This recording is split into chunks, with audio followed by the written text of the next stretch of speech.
खुलुमबाय गिबि गिबियावनो जोंनि आहम बोराइ बाथौ इंराजि फरायसालियाव नोंथांखौ बरायनाय जाबाय मानगोनां जोंनि गासै गार्जेन बिमा बिफा दिथागिरि नोंथांमोन मोनसे दिनैनि फोसावनो सानदों दि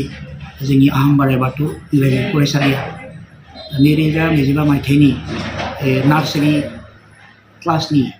जागायनाय सेक्सन बेयाव जोङो नार्सारिनि मुं थिसननायखौ जों जागायबाय बेनिखायनो जायफोर बिमा बिफा गावबा गावनि फिसाला बा फिसाजो बा खुदियाफोरखौ जोंनि बे फरायसालियाव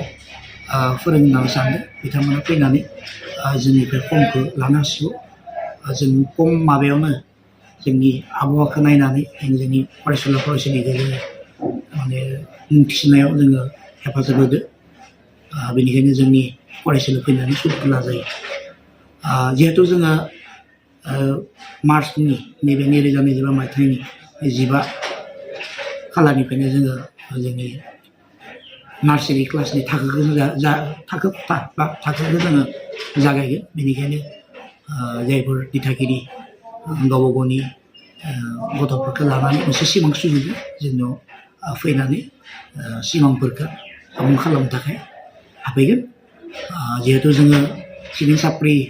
ओनसोलाव जों आहम बोराइ बाथौ इंराजि फरायसालियाव नाजानांथाबै जोङो जोंनि फरायसुला फरायसुलिखौ जों मोजां रिजाल्ट दिहुनदों नैबे फरायसालिनिफ्रायनो जोङो डक्टर इन्जिनियार जों दिहुननो हादों नैबे फरायसालिनिफ्राय जोङो बहुत फरायसुला फरायसुलिखौ जोङो गुबुन गुबुन आयदायाव फरायनो थाखाय बा गोजौ थाखोआव फरायनो थाखाय जोङो नैनिफ्राय जों सोरजिनो हादों गतिके आसा खालामो जायफोर बिमा बिफा गावबा गावनि गथ'खौ जोंनि फरायसालियाव मुं थिसननो सानदों बिथांमोना फैनानै मुंखौ थिसनफैनो हासिगौ आरो लोगोसे जोङो मोनसे फोसावनो सानदोंदि जिहेतु 7निफ्रायनो जोङो जोंनि फरायसालि आहम बोराइ बाथौ इंलिस स्कुला आहम बोराइ बाथौ सिनियर सेकेन्डारि मुंजों मोननो हाबाय जिहेतु जोङो क्लास 11 साइन्स आयदा आरो आर्ट्स आयदाखौ जोङो लाग्रोनाय जाबाय गतिके नैबे 15 मार्चनिफ्रायनो जोङो साइन्स आयदानि जितु एडभान्स क्लासखौ जों जागायनो सानबाय बेनिखायनो जोङो फ्रियैनो जायफोर फरायसुला फरायसुलि साइन्सआव फरायनो बा साइन्सआव फरायनो होनना सानदों बिथांमोना जों आहम बोराइ बाथौ इंराजि फरायसालियाव फैनानै फर्मखौ लाफैनो हायो बा सुलु लाफैनो हायो आरो जोङो जिहेतु जे क्लासखौ जागायसिगोन बेनिखायनो एडभान्सै क्लासखौ मोननो हागोन आरोखि लाबोनो हागोन मानो होनबा आजिखालि मुगाया जिहेतु जों मिथिगौ बादायनाय मुगा जाय मुगायाव जों एडभान्स नङाबा जोङो मा होनो माखासे कम्पिटिटिभ आनजाद माखासे माबा एग्जामावनो जोङो बारा सम मोनहैया आरोखि जों जेब्लानाखि एडभान्स क्लास लायो अब्ला जों गावखौनो गाव प्रिपेयार्ड बा वेल प्लान जाना थायो बेनि थाखायनो जों जोंनि फैबाय थानाय फरायसुला फरायसुलिफोरखौ जों बे खाबुखौ होनाय जादों बेयावनो मोनसे फोसावनो सानबावदों जिहेतु जोंनि आहम बोराइ बाथौ इंराजि फरायसालिया जायफोर निउ कामार्स गोदानै गुबुन गुबुन फरायसालिनिफ्राय फैनानै जोंनाव मुं थिसननो सानदों बिथांमोननोबो जों खाबु होनाय जादों जों इतिमयधे दिनैनिफ्राय जों फर्म इस्यु खालामबाय बिथांमोना फर्मखौ लांनानै जाहाथे गावबा गावनि फरायसुला फरायसुलिनि मुंजों लोगोसे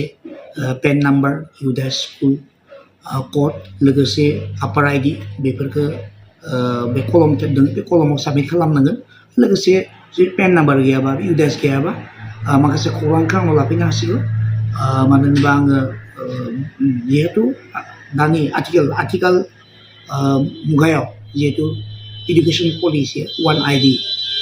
वान नेसन वान आइडि खारगासिनो दङ गतिके जोंनि फरायसुला फरायसुलिफोरनाव जुदि इउदास गैयाबा बा आइडि नाम्बार गैयाबा पेन नाम्बार आपार आइडि गैयाबा एसे माने उनाव जेंनाजों मोगा मोगि जानो गोनां जायो गतिके थाबैनो जायफोर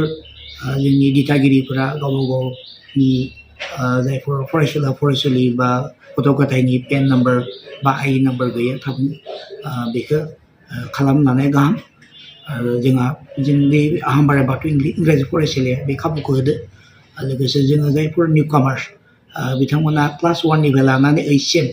एन्ट्रेन्स होजागोन मानो होनबा 9आव जोङो बेफोरबायदि सुबिदाखौ होनाय जाया 9आव माने एसे खम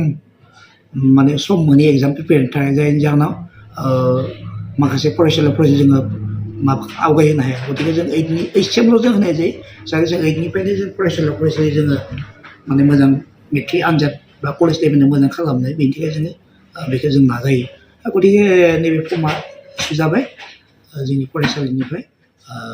नोंथां गार्जेनफोरना बे फर्मखौ लांफैनो हागोन आरो मार्चनि 20 तारिख 20 मार्च 2020 मायथाइ खालार खालि जिहेतु एन्ट्रेन्सआव बाहागो लाफैनायखौ खावलायबाय।